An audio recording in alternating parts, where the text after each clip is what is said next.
करी। रावण अब अपनी बेटे की मौत की सुन के बड़ा भयंकर दुखी हो चुका था।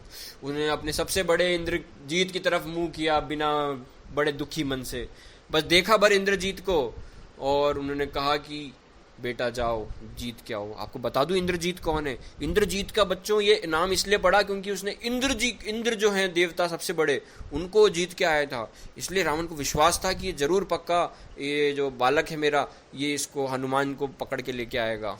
जो इंद्रजीत था फिर वो ऐसे निकल के आया जैसे कोई फुल मून डे पे चांद निकल के आता है, और उसने शेरों से जो युक्त उसका रथ था, जिसके बड़े बड़े दांत थे शेर के, 4 शेरों से युक्त उसने रथ पकड़ा और उसके साथ धनुष के साथ हनुमान जी के सामने आ गया।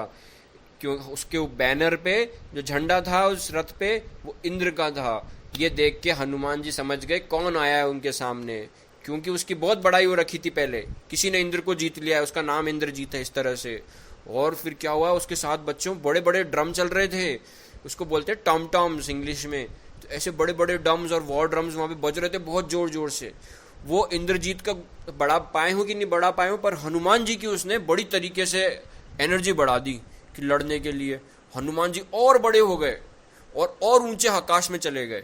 फिर वो जो इंद्रजीत था उन्होंने बड़े बड़े एरो मारना शुरू किए जो गोल्ड के जैसे बने हुए थे, और वो बड़ी तीखी आवाज करते हुए स्टील पॉइंट्स के साथ, और उनके जो आगे का कोना था वो रेड हो जाता था गर्मी के कारण, और हनुमान जी की तरफ लगने लगे। हनुमान जी चारों दिशाओं में मतलब इधर उधर कूदने लगे, उनको अवॉइड करने लगे। और फिर उस राक्षस ने और सारे मारे। वो सीधे सीधे एक एक लाइन में चल रहे थे जैसे कोई बिजली गिरती हो वैसे के वैसे, पर हनुमान जी को वो मार नहीं पाया, ना ही हनुमान जी उसके पास पहुंच पाए। इस तरह से बहुत स्पीड से चल रहा था बच्चों। वो हनुमान जी उछलते हुए मालूम भी नहीं पड़ते थे कहाँ उछल रहे हैं, दिखते भी नहीं थे, इतनी स्पीड से उछलते थे, क्योंकि वो हैं वायुपुत्र, वायु की तरह एकदम चल रहे थे। और गॉड्स और जो ऋषिज थे वो भी बहुत उनको अचंभा हो रहा था, ये आखिर हो क्या रहा है, इतनी तेजी से इतना जबरदस्त उस वक्त युद्ध हो रहा था। राक्षस ने रियलाइज किया ये बहुत हनुमान जी को मारना बड़ा डिफिकल्ट है, पर अगर वो क्रिएटेड बीइंग है तो उनको हम एक सबसे मजबूत वेपन जो है इस क्रिएशन का, ब्रह्मास्त्र से मारेंगे। फिर हनुमान इंद्रजीत ने एक बड़ा सा एरो अपने दूर धनुष पे चढ़ाया जो कि उसने ब्रह्मास्त्र के रिजर्व कर रखा था। उसने बड़े बड़े मंत्र अपने जो ब्रह्मा जी के मंत्र हैं उनको बोला और उस बाण को छोड़ दिया। तुरंत हनुमान जी उससे बंध गए और उनके छोटे हो गए साइज में और जमीन पे गिर पड़े। फिर हनुमान जी को, पर आपको बच्चों पता है हनुमान जी को एक वर था ब्रह्मा जी से कि ब्रह्मा जी अगर उन पे कोई मारेगा तो वो कुछ ही देर के लिए इफेक्टिव होगा, उसके बाद उसका इफेक्ट खत्म हो जाएगा।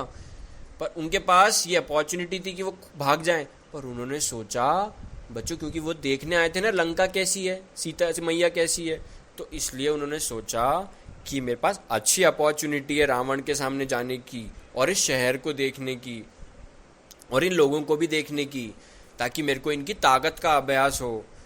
तो जब उन्होंने छोटा हो गए वो हनुमान जी ब्रह्मास्त्र से बंधे हुए, तो उनको राक्षसों को लगा इसको पकड़ लेते हैं, तो उन्होंने बड़ी बड़ी रोप्स डाल के हनुमान जी को पकड़ लिया और लात मारते हुए, घसीटते हुए, मारते हुए वो इंद्रजीत के ऑर्डर पे रावण की तरफ घसीटने लगे, रावण की महल की तरफ। हनुमान जी ने उनको लगा इनको भी थोड़ा असलियत तो, इनको नकलियत तो दिखा दूं कि मेरे को दर्द हो रहा है, नहीं तो मेरे को दर्द तो हो नहीं रहा है पर दिखा तो दूं कम से कम। तो ऐसे लगे दर्द की तरह कराने लगे हनुमान जी मारने पे, पर वास्तव में बच्चों को दर्द हो नहीं रहा था क्योंकि हनुमान जी तो डायमंड से भी ज़्यादा हार्ड है, पर वो दिखाने लगे जस्ट ऐसे ही ताकि इनको मज़ा आ जाए थोड़ा सा ये, और इनको मैं देख लूँ इनकी हरकतें कैसी होती है। तो इसी तरह से मन में राम भगवान को सोचते हुए वो डेमन्स मतलब हनुमान जी आगे जाने लगे।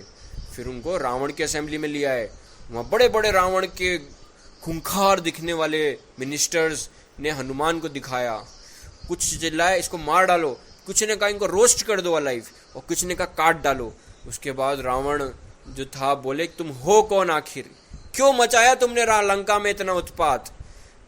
फिर ये सोचते हुए वो जो राक्षस राजा था उसने अपने चीफ मिनिस्टर की तरफ इशारा किया और उसको इशारा किया इसको इंटरगेट करो, पूछो इससे क्या क्या है।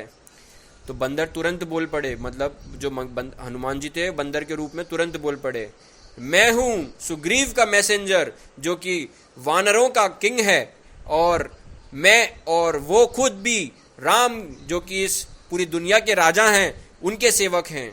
हनुमान ने फिर रावण की तरफ देखा। रावण बड़ा ऑपुलेंट था एक्चुअल में। वो पता है बच्चों, एक क्रिस्टल देखा आपने, क्रिस्टल मणियां जो होती है, एक बड़े से क्रिस्टल को काट के उसने अपना थ्रोन बना रखा था। उस क्रिस्टल पे भी उसने बहुत सारे जेम्स लगा रखे थे, और गोल्ड की प्लेटफॉर्म पे था वो पूरा गोल्ड ही गोल्ड का। और उसके हेड पे बच्चों बड़ा बड़ा डायमंड के सेट थे, और अनेकों प्राइसलेस जेवल्स उसने पहन रखे थे। उसके जो हाथ थे उस पे बड़े बड़े गोल्ड के कड़े थे जो कि डायमंड से जड़े हुए थे, और उसके जो कपड़े थे वो सिल्क से बंधे हुए थे, जिसपे लाल लाल चंदन से घिस के उसने बड़ी खुशबू मारते थे। और उसके बाद अलग अलग डिजाइन्स थी उसके ऊपर भी चंदन की, और उसकी जो लाल लाल आंखें थी वो बहुत ही डरावनी थी, और फिर भी वो एक कमल के समान थी। उसके 20 हाथ थे जो कि बच्चों एकदम पहाड़ के जैसे दिखते थे, जैसे कोई 5 सर वाले सांप हो, एक एक हाथ ऐसा दिखता था। और दोनों तरफ से उसको चामर किया जा रहा था, और उसकी तरफ 4 एडवाइजर्स उसके पास बैठे हुए थे जो उसको एडवाइस करने के लिए थे। हनुमान जी ने बड़े ही क्रोध के साथ रावण को और उसको निहार मतलब उसको समझते हुए उसकी तरफ देखा, और बोले कि अगर सोचे कि अगर इसने गलत काम नहीं किए होते तो ये पक्का इस पूरे यूनिवर्स का प्रोटेक्टर होता, सारे गॉड्स का भी लीडर होता, पर ये इतना गंदा है कि इसने गलत काम करके अपनी इमेज घटा दी है। अब उन्होंने ये भी सोचा कि अगर इस पर फिर भी अगर ये गुस्सा हो जाए तो इतना ताकतवर लग रहा था जैसे इस पूरी दुनिया को एक ओशन के साथ खत्म कर डाले। उसके बाद बच्चों रावण का एक चीफ मिनिस्टर था, उसका नाम था प्रहस्त। वो हनुमान के आइडेंटिटी के साथ कुछ सही नहीं लग रहा था उसको, तो इसने क्वेश्चन करना शुरू किया। जैसे आपने देखा ना कोर्ट में, तो वैसे उसको बोलने लगे जैसे किसी को कटघरे में खड़ा कर दिया हो।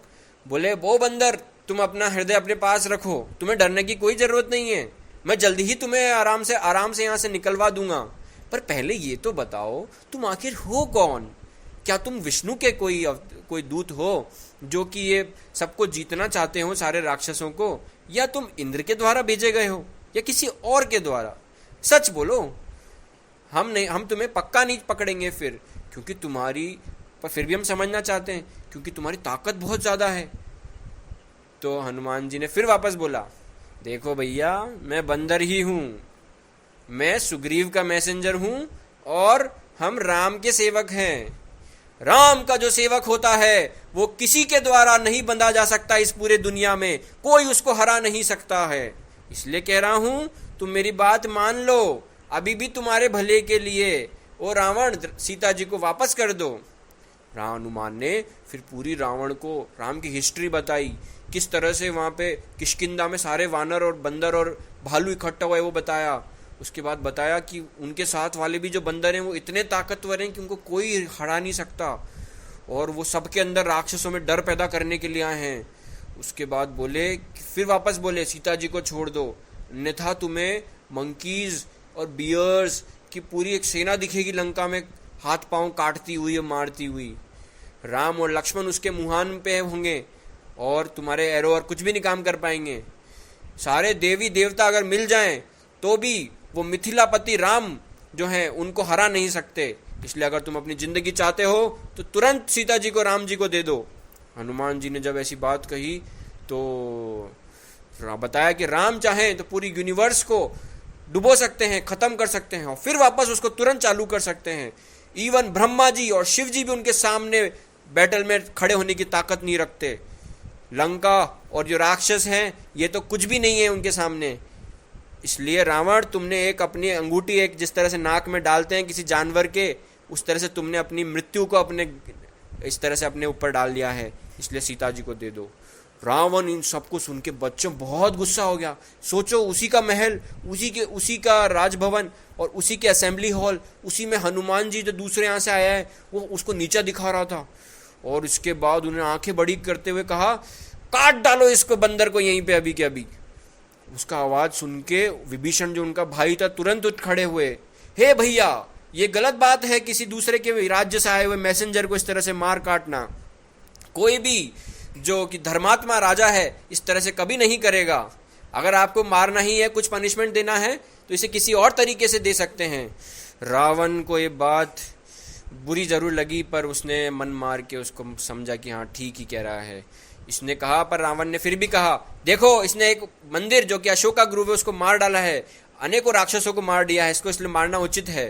और फिर वापस हनुमान विभीषण जी ने कहा, तो बोले कि ठीक है, एक काम करते हैं, इसको इसकी पूंछ में हम आग लगा के इसको पूरी लंका में घसीटते हुए मारते हुए जाते हैं, इसके बाद अगर इसमें ताकत बचेगी तो ये चला जाएगा।